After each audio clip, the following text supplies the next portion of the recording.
My name is Toby Johnson, and that's my boy Jude. We're on the trail of a mystery, and the footprints we're finding are leaving quite the impression. It seems whoever or whatever's leaving them keeps some puzzling company.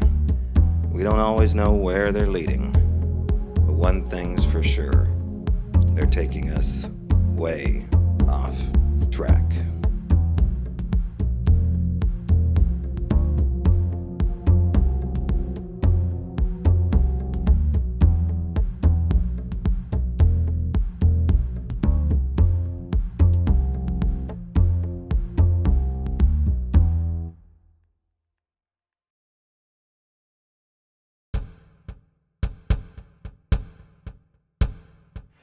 So we see something down here, and we're going to walk down to the area and show you where we found it. It's an either-or situation. This is either a hoax or these are Bigfoot prints. This is not a bear. And this is by far one of the best tracks that you could really hope to find, and that's of course why you would look again at this. But look how... Here's something interesting about this is the push-off pattern of the toes. But we have an area down here that in the daytime would just give us so much more to go on. It's a sandy, lone beach area, and we just want to be able to go down there at the top of the morning and take a look at that. Yeah, these are excellent. These are really good. Ooh, look at the right here in the moss. Look how pretty that baby is. Yeah, those are really good, man. Thank God. Thank God. And walking the freaking mud, dude. That is amazing. They never do this. Oh yeah, you just dropped the bomb on. I know. There are bigger mistakes than the one this one made.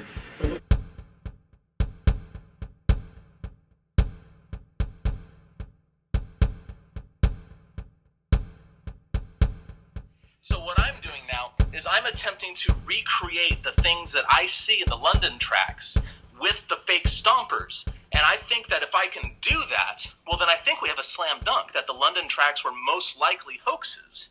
Now that's unfortunate, of course.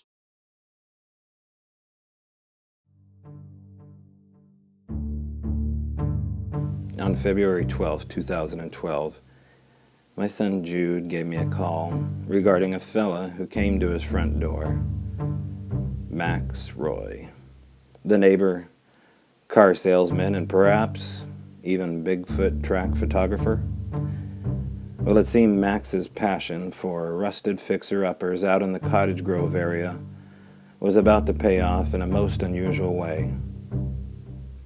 What started out as just a simple country drive for him and his dog would end up being anything but ordinary.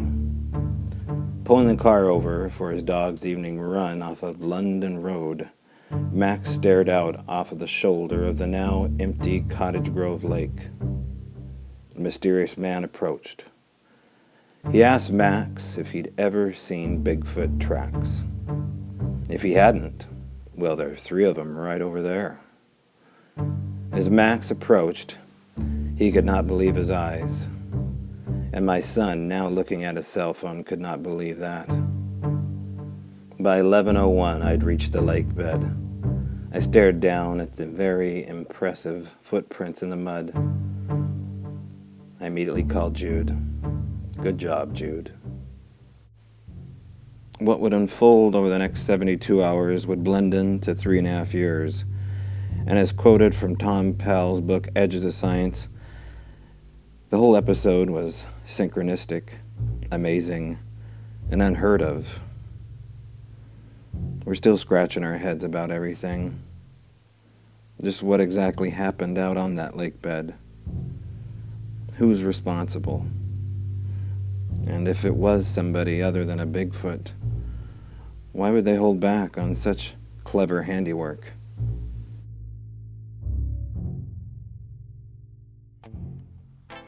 Well, the tracks were just as Max had described them. 3 in a row, all about 45 inches apart, all about 14.5 inches long. It was an unfortunate event to only be able to document it on video, but I guess that's better than nothing. Hopefully, here on the lake bed, we would find more tracks, which of course we ended up finding. So I'm riding with Cliff. Cliff's saying he's excited. He got some film footage. He takes me to where the first print was because you guys had cast it. And so pitch black, we go down. The first thing we do is we find the first print.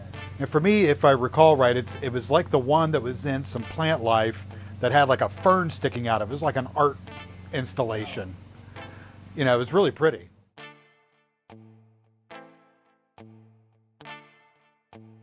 I don't know. I mean, that's about all you can do is go, man, you just scratch your head and just go, I'm looking at something pretty amazing here, and I have nothing to compare it to. I have not a book to open. I have really no one, who do you talk to? Nobody else that we know. Could we have gone, hey, you come down here and look at this and, share with us what you're, So it was just us scratching our head and doing the best we could with how we were supposed to measure all this so that all the data would be in black and white so we could then be able to say, this is what we found. Right. Or, because the data is the most important thing.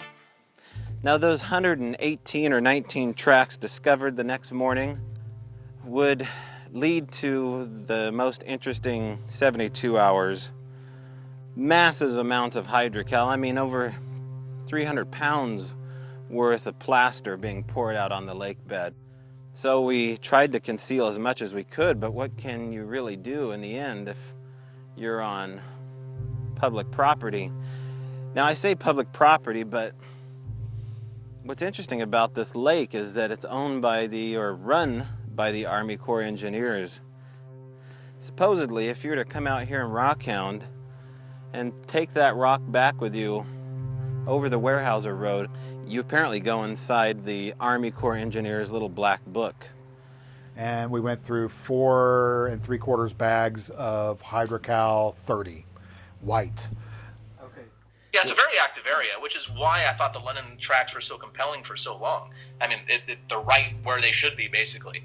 So, okay, the trackway, everybody has always been a little bewildered why it ran out on the lake bed and then ran away. So that's a little unusual. Okay, that didn't bother me so much, because certainly I have spoken to lots of people who've seen Bigfoots out in the open. At first, I was mostly convinced, pretty sure actually, that these things were the real deal. And then I started kind of asking myself, well, what do I really know about fake footprints? Anyway, this is pretty close to the dimensions of the patty cast as well. And then we started to take measurements, and we took measurements of the first half dozen or so. And then it came down and went on the road. One track wasn't cast in the track, but there was one track there in the gravel, right alongside the road. Then it went across the road, and I picked up what the vegetational track, where the vegetation was smashed down and the blackberries were pulled right by the It seems to me, if I remember right, 49 inches between prints, measuring from heel to heel. And, after getting them out of the ground, there's a reason for that, because these all look very much alike. There's not a lot of difference in shape, size, etc. between the prints. Preservation was anything but possible. But somehow, time was not on our side, but in the end, the preservation did happen. Well, so I was looking at these London tracks, and there's a lot of things in them that I thought were really interesting. But there were a couple things that really bothered me. The parabolic bend from the 4 foot to the toes, for example, that are in virtually all the tracks, or not all of them, but most of them. I didn't really see a good mid-tarsal sort of break. I saw some things that suggested it, but nothing really solid. And it seems to me that over 100-something prints, 122 prints, should have seen that at some point. And then I started thinking, well, wait a minute, I do see toe differentiation, but only on the y-axis. In other words, some toes were deeper than the other.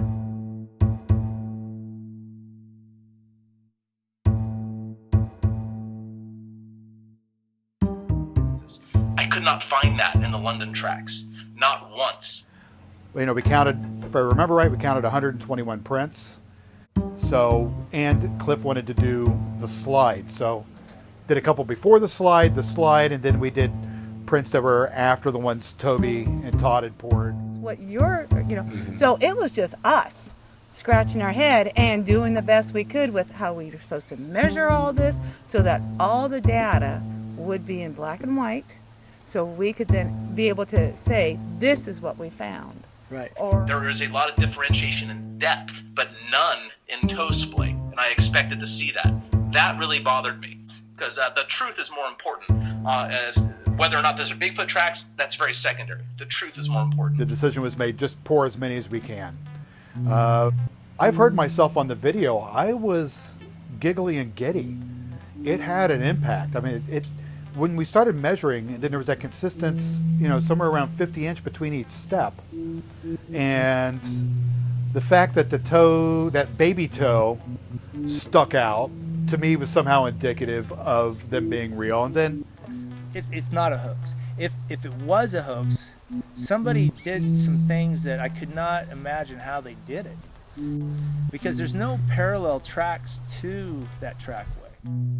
There's some interesting qualities about the trackway that screamed authentic. First of all, the way it came about, not advertised. Then these nuances of how it let itself out on the lake bed. It was very subtle at first, and then the heavy dented impressions that you've seen began to follow out. Then it was the mere length of the trackway, over 65 to 70 yards, I believe, a straight compliant gate with only one slide anomaly. dirt, clay, sand was picked, lifted, tossed, scattered, lifted out of one print, deposited into the next print. And then, of course, towards the ends, about 3/4 of the way through the prints, through this trackway, it takes a hard left turn, and it looks like, to an ex-military guy, it executed a column left march. Boom, it pivoted on its foot, and when it pivoted, that dirt, mud, and everything else was flung out a good 5-6 feet, if I recall. And then the 90-degree turn on or about the 90th step. If somebody did that running, they were able to make a 90-degree turn without sliding. They were able to do it on the ball of their foot, and I believe it was the right foot. To learn more about real tracks, I started endeavoring to learn more about fake tracks. Okay, sorry about that. I was out in the woods the other night, and I bring these out in the woods in case I find some good substrate to do some tracking. There was no other tracks that were paralleling it. There was tracks that had gone across the trackway, but there was none that was going that way. You know, by the time everybody was showing up and stuff, that all that information was gone. As it goes with the whole trackway, I'd like to meet this track maker. Very, very authentic. There was obviously, they weren't pressed in because there was definitely evidence of dynamic movement. Part of my thinking this is it is also that I know personally that in this general area between London Road and I-5, south of Cottage Grove, there is a family of Sasquatch that live there because I've interacted with them and seen them before. There's contours on the toes, you know, they're nice and soft and round. It's kind of flat. You know, you have a little differentiation here, which is nice. Learning as much as possible to get to the truth. Because if you want to be an expert in Bigfoot tracks, you have to be an expert in fake Bigfoot tracks. But it raises, I don't know, it sort of raises a red flag with me if I could be, use a cliche that's overused, but it just, something didn't sit right with me. So, I started making fake Bigfoot tracks, and of course erasing them, all sign of them after I'm done in case anybody stumbles upon them. I'm not a hoaxer, I'm just trying to learn, right? So I started making footprint tracks, and I have a small sampling of tracks, or footprint casts that I made with these guys right here. But this one was really telling. This guy right here, I did all these on the Sandy River, by the way, last winter or spring something. Look at that. Look at that big push off right there. And of course that happens a little bit different there. And it's hard to see, but there's a little bit of toe differentiation as well. Okay, now as you're doing that, hold it right there. I'm going to hold up the London track next to that. And we have a mirrored shot. Okay, hold it like that. I'm going to turn the London track. What now? Oh my gosh, look at that. Maybe a prank, but if they are hoax, and I'm not saying that they are 100%, I'm not 100% sold that they are real. If they are a hoax, it's by somebody who knows about Bigfoot and Bigfoot tracks. I thought they were real, and there were a few things about them that made me kind of hesitate to say 100%, right? Mm-hmm. And it was those very few threads that I started pulling, and eventually what I was interpreting, I should say, in the prints can be explained by fakery, basically. Sure. So I can't find anything in there that is absolutely beyond faking. 10 being authentic, 0 being a hoax. I'm probably sitting at a 7. Whoever made the London tracks knew something about Bigfoot footprints. They knew that toes were splayed. They knew about the size and proportions. They knew about the step length and that sort of thing.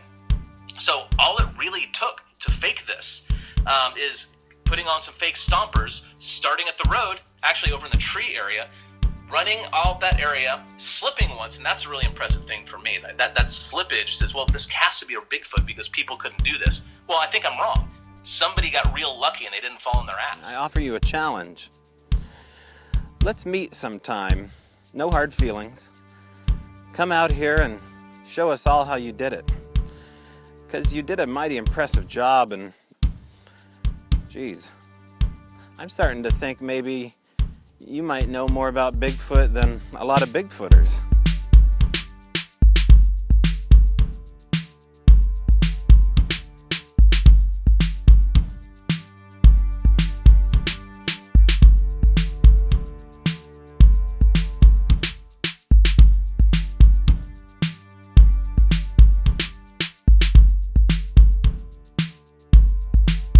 Yeah, if you're an expert, how come you don't have one in a cage yet?